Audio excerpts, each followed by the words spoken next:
PODDOM, the daily newscast, April 1st, 2020.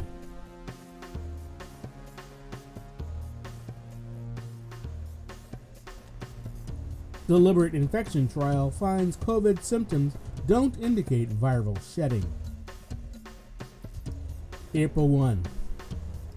The world's first human challenge trial, in which volunteers were deliberately exposed to the coronavirus, has found that symptoms had no effect on how likely an infected person is to pass the disease on to others.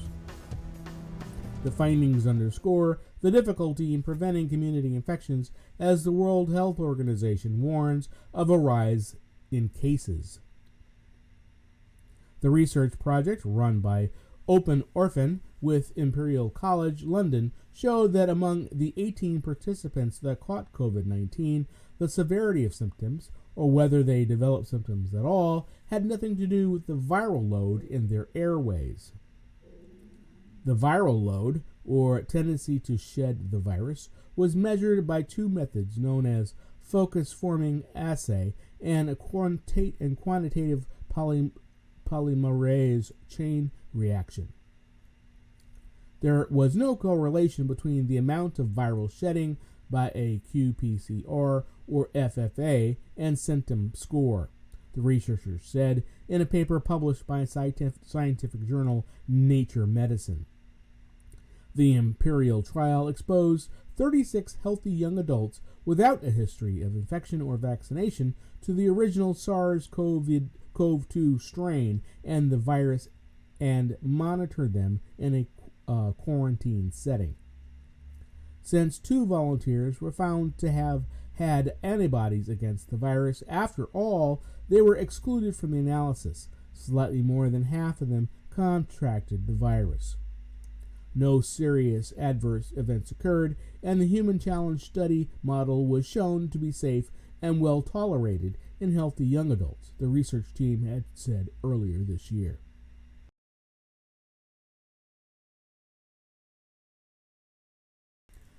Russian logistics hub ablaze, Moscow blames Ukraine. Irpin, Ukraine, April 1. A fuel depot was ablaze at one of Russia's main logistics hubs for its Ukraine war effort on Friday, after what Moscow described as a cross-border air raid by Ukrainian helicopters, the first of its kind in the 5-week war. Ukraine said it would neither confirm nor deny responsibility for the huge fire at the fuel depot in Belgorod, a Russian city near the border, which has served as a logistics hub for the Russian troops fighting in nearby eastern Ukraine. Security camera footage of the depot, from a location verified by Reuters, showed a flash of light from what appears to be a missile fired from low altitude in the sky, followed by an explosion on the ground. The regional governor said the 2 Ukrainian helicopters had been involved in the raid.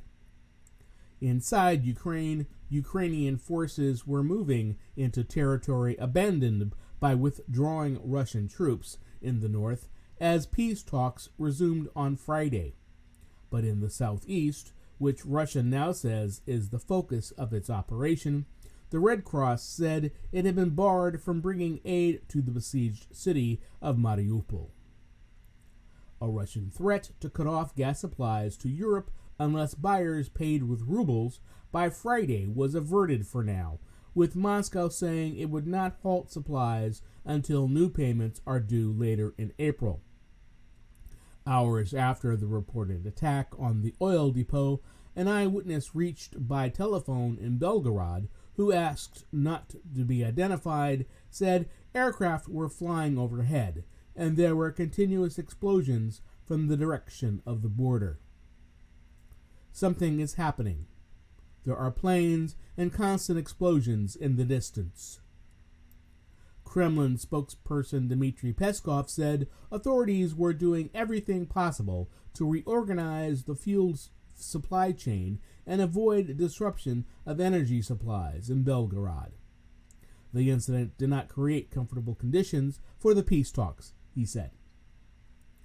Ukrainian Defense Ministry spokesperson Alexander Matusets said he would neither confirm nor deny a Ukrainian role.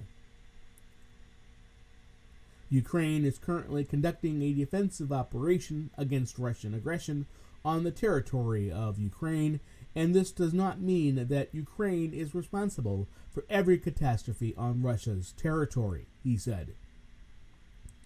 After failing to capture a single major Ukrainian city in 5 weeks of war, Russia says it is pulling back from northern Ukraine and shifting its focus to the southeast.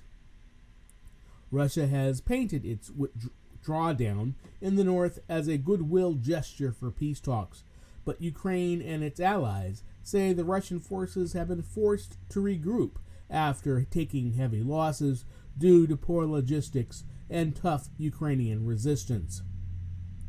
Regional governors in Kyiv and Chernihiv said Russians were pulling out of areas in both of these provinces, some heading back across borders to Belarus and Russia. In Irpin, a commuter suburb northwest of Kyiv that had been one of the main battlegrounds for weeks, now firmly back in Ukrainian hands, volunteers and emergency workers carried the dead on stretchers out of the rubble. About a dozen bodies were zipped up in plastic body bags, lined up on a street, and loaded into vans. Lilia Rishish was sitting on a metal playground swing with her young son Artur. Most people had fled. They had stayed.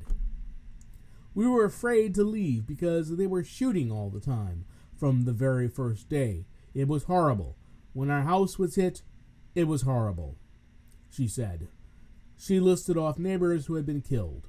The man buried there on the lawn. The couple with their 12-year-old child, all burned alive. When our army came, then I fully understood we had become liberated.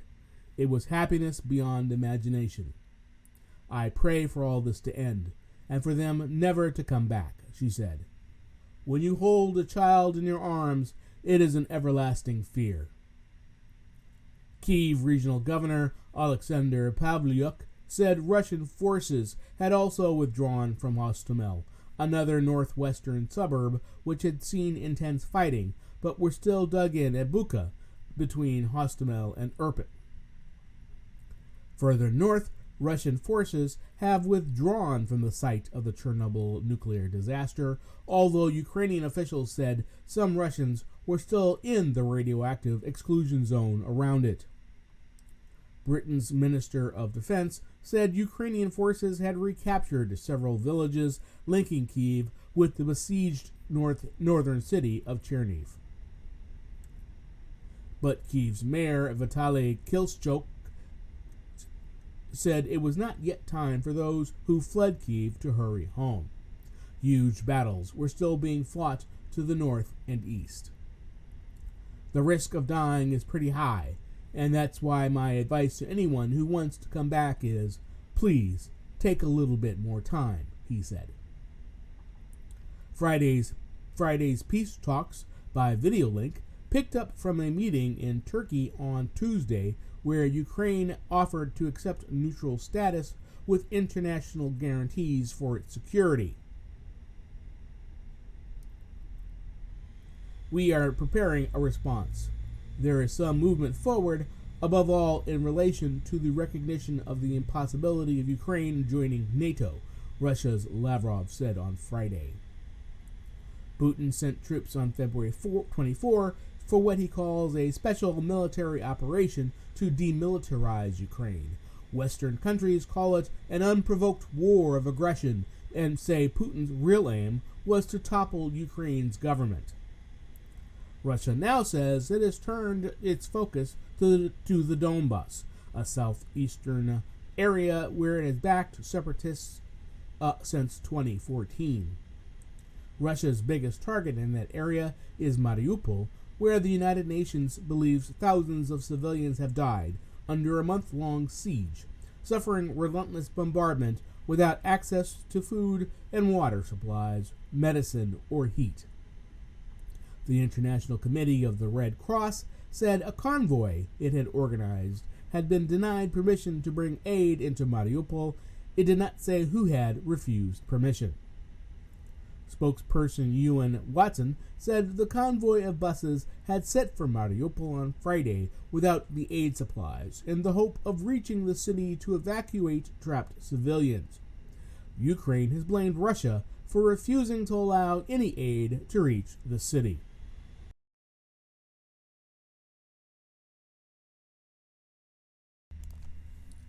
At California gas station, Republicans woo voters angry over fuel prices, but it's complicated. Garden Grove, California, April 1. A half dozen mostly young Republican activists stood gamely outside of a Chevron station at a busy Southern California intersection, jumping up and down and holding a big sign reading, "Gas too high, register Republican." The demonstration in Garden Grove, Orange County, this week drew beeps of support and was successful in getting a few motorists to pull over to talk about gas prices. The Republican Party says the Southern California voter registration effort is one of many it is holding outside gas stations across the country to woo frustrated independents and voters who supported President Joe Biden, a Democrat, in the 2020 election. Republicans are widely expected to gain a majority in the House of Representatives and perhaps even in the Senate in midterm congressional elections in November. Voter displeasure at high gas prices might help get them there. In addition to turning out its deeply conservative base, the party wants to win back moderates who fled the dramatic turns and right-wing nationalism of former President Donald Trump, as well as gain new supporters. But the response at the busy intersection in Garden Grove, which is in a highly competitive Republican-leaning congressional district, shows it is not an easy trick to pull off. 4 people stopped to fill out forms at the group's table. One said he was homeless but could use his parents' address. 3 were already registered as Republicans, while 1 was an independent. "The gas is so high because of Biden and the Biden administration," said Ernie Nueva, 69, who pulled over when he saw the group. Nueva says it now costs $100 to fill the tank on his Nissan Titan V8 truck, up from $60 before the latest spike drove fuel prices to nearly $7 per gallon in parts of California. A lifelong Democrat, he voted twice for Trump and last year changed his voter registration to Republican. David Wakefield also blames Biden for high gas prices, saying that the United States needs to become more self-sufficient, producing more fuel. He is considering canceling a planned driving vacation later this month to see friends and family in Northern California, Idaho, and Utah. But he also is already a reliable Republican voter. It's a great issue in the short run, but it's not clear how it's going to hold up in November, said Raphael Sonnenheim, executive director of the Pat Brown Institute for Public Affairs at the California State University, Los Angeles. In recent years, U.S. voters have been driven to the polls more by cultural and social division rather than other public policy issues. Sonnenschein said, "While the high gas prices are certainly not good for Democrats, they may not prove powerful enough to drive turnout or lead voters to switch parties." The cost of fuel might also come back down before the election, weakening Republicans' argument, he said. Economists say prices started to rise as travel and economic activity picked up after pandemic lockdowns eased, but both in the United States and worldwide, leading to fears of a tighter global oil supply. Those trends worsened when Russia's invasion of Ukraine shook world petroleum markets. But the party in power generally is blamed for economic woes, and Biden and the Democrats are already becoming the focus of anger by some consumers. It's complicated. The RNC has conducted similar registration drives at service stations in California and other states, including Arizona, North Carolina, and Florida. RNC spokesperson Mike Joyce said the registration drives at gas stations had been successful, drawing in voters of all political stripes who are angry about gasoline prices. The RNC did not give data showing how many new voters had signed up during these events, except to say that the number was in the thousands. Majorities are won in the margins, and every new voter registered. We are one step closer to finally retiring Nancy Pelosi and Chuck Schumer for good, said RNC spokesperson Emma Vaughn, referring to the Democratic U.S. House Speaker and Senate Majority Leader. At the Chevron in Orange County, scores of motorists loudly honked their support for the tiny group during the nearly 4-hour demonstration. David Dupret, 38, a passenger in a car that was gassing up, feels every penny of the increase in gas prices. He drives to the construction sites where he works and lives on a tight budget while also trying to help his mother. He doesn't blame Biden for high gas prices, but overall he feels that Democratic policies have contributed to the high cost of living in California. He has never voted before, but plans to do so in November as a Republican. I really want to make sure my voice is heard, he said. Motorist Benjamin Cohn, a liberal Democrat, is also feeling the rise in gas prices, but he thinks both parties are pushing back while interpretations of events that are more nuanced. Motorist Benjamin Cohn, a liberal Democrat, is also feeling the rise in gas prices, but he thinks both parties are pushing black and white interpretations of events that are more nuanced. He has no intention of switching sides over gas prices, and on his way out of the Chevron, he honked his horn like many of the others passing motorists. Then he stuck his head out of the window of his minivan. "It's complicated," he yelled and drove away.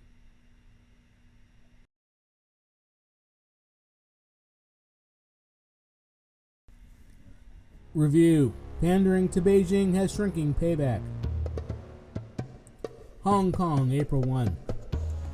In the late 1980s, American aerospace company McDonnell Douglas was locked in a life-or-death struggle with rival Boeing. Having assessed the vast potential of the Chinese aviation market, it signed a $1 billion deal in 1992 to supply jetliners to the People's Republic. At the same time, the company entered into a joint venture with Shanghai Aviation Industrial Corporation to assemble the planes inside China. The hope was that Beijing would direct local airlines to prefer its product, even though it would help the country learn to build a domestic rival to U.S. aircraft. It was a massive mistake. The MD-90 probably inspired China's ARJ-21 regional jet, but the local orders never came. Chinese airlines simply do not want to buy an airplane that's been manufactured in China, raged one baffled executive. It's totally amazing that the Chinese system permits this. The miscalculation contributed to McDonnell Douglas's ultimate merger with Boeing. Capitalists have a long and mixed history of pandering to dictatorial regimes. In America Second, How America's Elites Are Making China Stronger, journalist turned China risk consultant Isaac Stone Fish catalogs those who kowtowed to Beijing, from erstwhile Disney chief executive Michael Eisner to former U.S. Secretary of State Henry Kissinger. It's fun to see the greedy and hypocritical named and shamed. However, the profit margin of pandering keeps shrinking. Stonefish believes politicians and executives misled American voters in their desire to tap China's cheap labor force and vast market. Corporations recognized they couldn't argue that China was actually making progress on human rights. He writes, so they insisted economic growth would fix the problem. Trade with China would both benefit Americans and democratize China. Stapleton Roy, who was America's ambassador to China from 1991 to 1995, told Stonefish that few in the U.S. government believed this thesis. The idea was used to sell policy, not formulate it. In the event, China's opening up stopped far short of democracy, and President Xi Jinping's rise sent it into reverse. Today, unable to argue they are advancing democratic norms, some business leaders have pivoted to openly defending the Chinese system, citing its decisiveness and ability to make long-term strategic investments. In private, they also argue it keeps pesky social and environmental activists in check. Ray Dalio, the founder of Bridgewater Associates, believes the United States is doomed to be overtaken by China. Tesla boss Elon Musk insults elected U.S. politicians on Twitter, but has opened a dealership in Xinjiang, where Beijing has executed a controversial program to de-radicalize Muslim minorities. For some companies, sucking up appears to have worked. Take Rio Tinto. In 2010, Stonefish writes, the Anglo-Australian miner hired Kissinger to advise it on how to deal with 4 employees. China had convicted for corruption and stealing commercial secrets. Kissinger advised executives to build trust with Beijing, so Rio fired the employees. 5 years later, Stonefish notes China accounted for 40% of the company's global revenue, implying the pandering paid off. Yet the reality is more complicated. Even a vicious tariff spat between China and Australia did not dent Rio's sales in the People's Republic, which reached 58% of the total in 2021. Western companies whose products are not as vital to China's economy were less successful. Meta Platforms founder Mark Zuckerberg spent years publicly praising Xi, and in 2016, the New York Times reported his company was developing a censorship tool that would comply with Chinese law. Yet the social network remains locked out of China. Meanwhile, industries for which a combination used to make sense may be having a rethink. Hollywood movies once accounted for 40% of the Chinese box office. Hoping Beijing would relieve them of onerous revenue-sharing requirements and let them release more titles, studio bosses took self-censorship to new extremes. But the restrictions stayed in place, and now local production houses dominate the $7.4 billion market. Similarly, in 2016, Apple had to commit to invest $275 billion in the country to relieve regulatory pressure on its business, according to the information. That's more than the $249 billion in revenue the iPhone maker collected in Greater China over the last 5 years. The McDonnell Douglas executive, who was baffled by the failure of his China venture, might have considered that corruption is not the same as stupidity. Executives in Chinese state-owned airlines in the 1990s knew how poor local quality control was. As for Kissinger, China's paramount leader Mao Zedong described the diplomat as just a funny little man who stutters all over with nerves every time he comes to see me. Like most people, Chinese leaders have little respect for sycophants.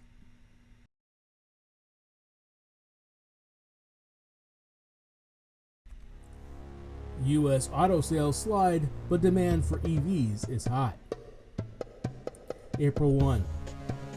U.S. automakers on Friday reported a slump in first quarter U.S. sales as the industry-wide inventory crunch caused by disruptions to supply chains and chip shortages hit retail sales.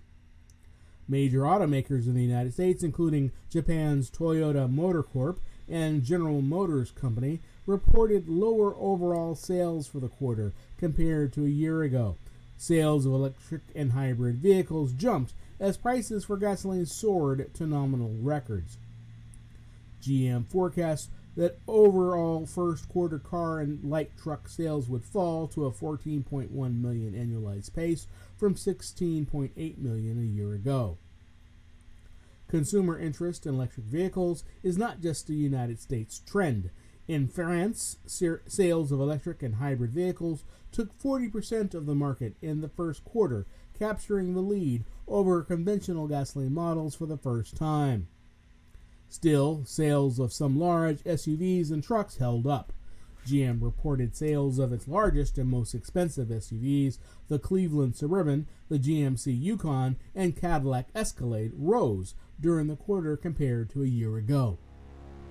Toyota, which in 2021 upstaged GM's decades-old position as the top-selling automaker in the United States, outsold the company in the first quarter on increased demand for its Lexus hybrid and electric vehicles.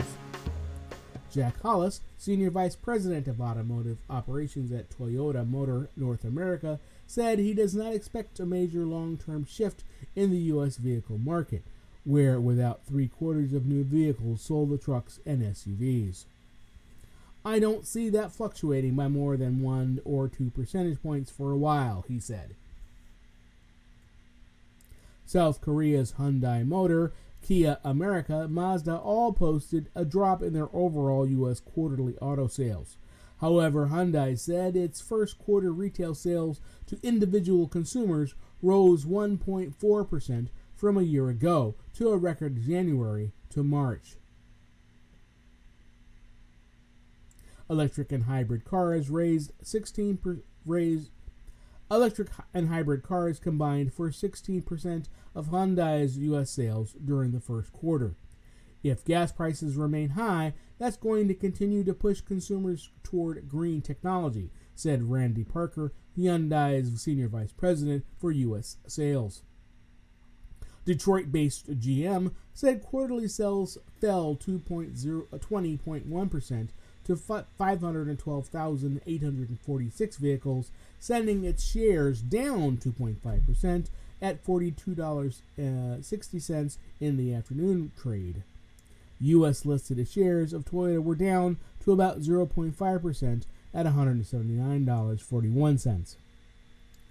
GM said improved semiconductor supplies helped production in the quarter, but expects inventory to remain relatively low throughout the year due to high demand. Automakers are encouraged by the strong U.S. job market. The company's chief economist said in a statement that ordinarily a U.S. economy this strong would translate into light vehicle sales in the 17 million range.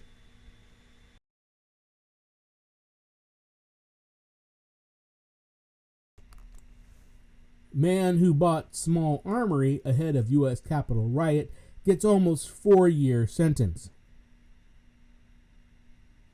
Washington, April 1. An Alabama man found with a small armory of guns, ammunition, and Molotov cocktails in his pickup truck ahead of the January 6, 2021 U.S. Capitol riot was sentenced to almost 4 years in prison, one of the stiffest sentences so far handed down. U.S. District Judge Colleen Collar-Cottley said the 46-month sentence reflected the seriousness of the charges against Lonnie Kaufman, 72, who had pleaded guilty to possessing unregistered firearms. Kaufman's sentence is the third longest for a Capitol riot defendant, after sentences of 63 months and 51 months to people who attacked police officers during the assault on Congress by former President Donald Trump's supporters. Of the more than 100 defendants who have been sentenced so far, most have received probationary sentences or short jail sentences of less than 2 months. He had a small armory in his truck, ready to do battle, Collar-Cottley said during a sentencing hearing. I still can't get over why he had this. Kaufman has been in custody since his arrest on January 6, 2021, and will get credit for time served. Kaufman's lawyer argued that further incarceration was not warranted in light of his age, Health Vietnam. Kaufman lawyer argued that further incarceration was not warranted in light of his age, health, Vietnam War veteran status, remorse, and acceptance of responsibility. Police officers arrested Kaufman near the Capitol after noticing the handle of a gun in his pickup truck while they were responding to pipe bombs left outside the headquarters of the Democratic National Committee and Republican National Committee, both of which are near the Capitol. Inside Kaufman's truck, officers found an AR-15 style rifle, a shotgun, a crossbow, several machetes, smoke grenades, and 11 Molotov cocktails. They also found a note with the name of at least one member of Congress and a judge, alongside the notation, "Bad Guy." Prosecutors said at the time that the combination of weapons and political messages suggests that these weapons were intended to be used in an effort to violently attack our elected representatives. About 800 people face criminal charges relating to the storming of the Capitol by Trump supporters, which forced lawmakers to go into hiding during the certification over President Joe Biden's election victory.